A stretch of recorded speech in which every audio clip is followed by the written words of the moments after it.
Hello guys, Beerzyke here, again.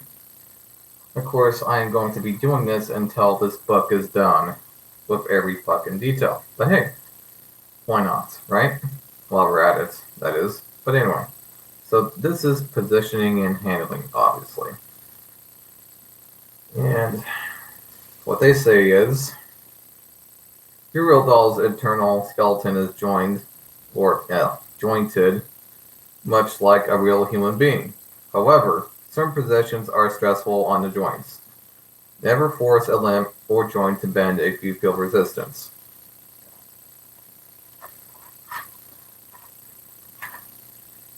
This especially this is especially important when dressing and undressing your doll, which requires a great deal of patience and care. Which is why I recommend a stand, because having to dress her up while she's on the floor is a fucking pain in the ass. Take your time, use the neck bolt to hang your doll, as it is easier to dress your doll if it is hanging from the neck bolt. Well, kind of like I just said. I guess I'll just have to read it. Anyway. We strongly suggest garments and button-ups from the front or back, as they are the easiest to put on and remove. Always remember, the farthest away you push a limb from its original sculpted position, the more stress you are putting on the joints and the silicone. Bringing the legs up to her chest, for example. And you do so at your own risk.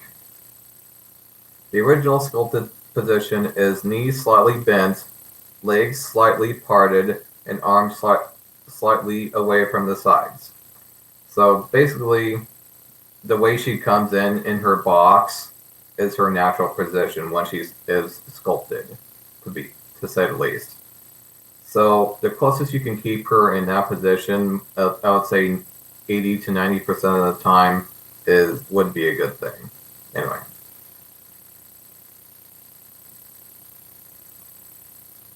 In other words, your doll is not meant to be put in unusual or unnatural positions. Try to stay reasonably close to the original position as much as you can.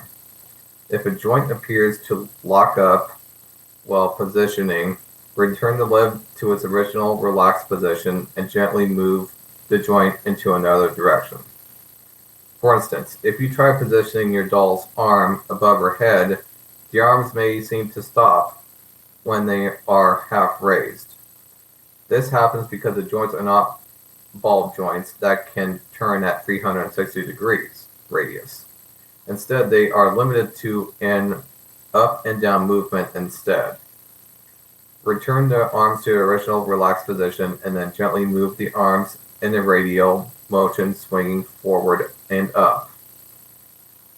Note: do not attempt to bring your doll's arms completely above the head, as this is not possible given the position they were sculpted in.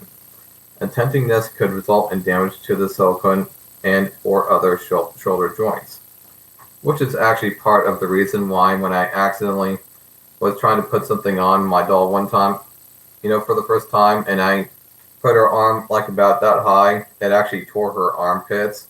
So just try not to do that. Luckily, I haven't made any other mistakes.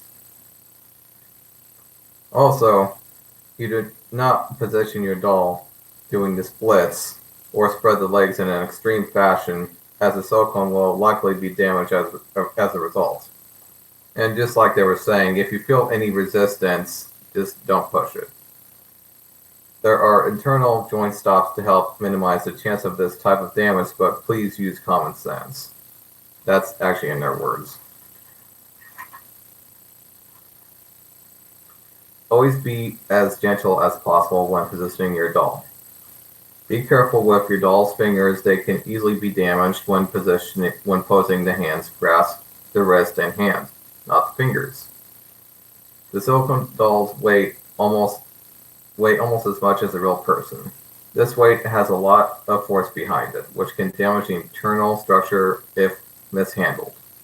There are certain positions that are not advisable due to the weight factor. Prolonged kneeling is not advised due to the stress placed on the knee joints.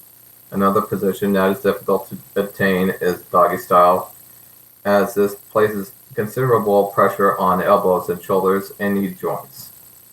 We advise hanging your doll's lower body off an elevated surface such as a bed or couch, allowing the floor to support the doll's knees and elevated surface to support the doll's upper body. It is very important that if you place your doll in these positions, you use care and patience. The main reason is that the limbs cannot hold your doll upright, supported, or unsupported. Sorry about that. The knees and elbows have a special design to allow them to lock and support your doll's weight for a limited period of time. However, it is not advised that your doll be left standing for longer than 15 minutes, as the weight could start to damage the silicone feet. Now, I mean, if you want to do, doggy style with this doll, you could just put like at least a couple of pillows underneath her, which will help, even if it's on a bed, just to say the least. But anyway, yeah. That kind of made my head spin there. I kind of really had to think about what I was talking about. Anyway, for standing poses, we do advise creative uses of the neck hook. See our website, www.realdoll.com, for positions examples.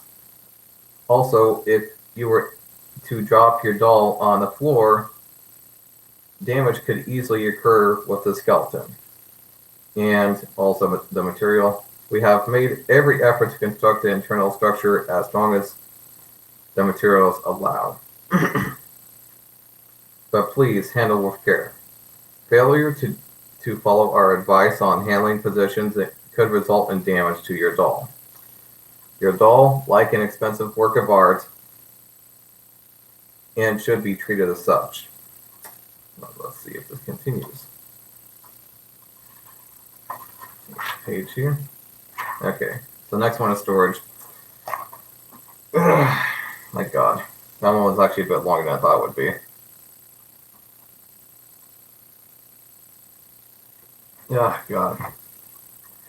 Yeah, I'll see you guys in the next video here. Bye.